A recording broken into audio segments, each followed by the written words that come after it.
The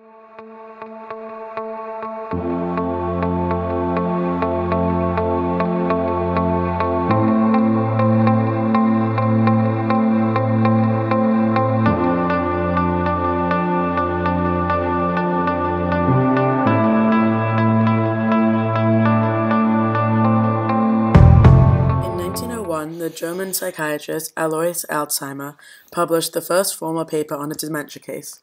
In 1906, Alzheimer gave the first presentation where both the clinical and pathological were linked, having earlier observed protein plaques and tangles in a dementia sufferer's brain. For most of the 20th century, the disease was almost exclusively diagnosed for those aged between 45 and 65. At the University of St. Andrews, Professor Frank Gunmore and his team focused on the development of beta amyloid, the protein at the core of the plaques associated with Alzheimer's disease. Zoe Allen is one of the PhD students working on this team. She looked specifically at the mitochondria, where proteins act as binding sites for beta amyloid. Post-mortem, you see a lot of amyloid beta plaques and you see tangles. So I am in a roundabout way looking at the amyloid beta plaques, and I'm in particular working within the energy houses of the cells, so in the mitochondria. She looked specifically at the mitochondria, where proteins act as binding sites for beta amyloid.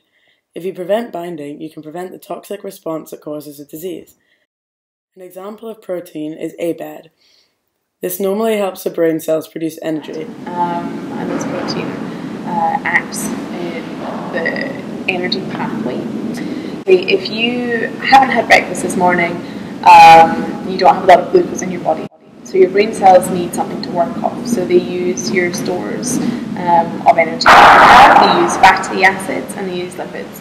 So ABAD is very key in the breakdown of the fatty acids and lipids in order to produce energy. So your cells are quite happy, they have lots of energy because this pathway is working. So this is called the beta oxidation pathway.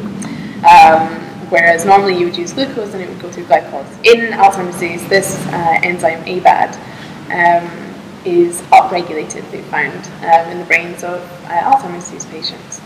And we want to know why. So I'm really looking at what happens. So what happens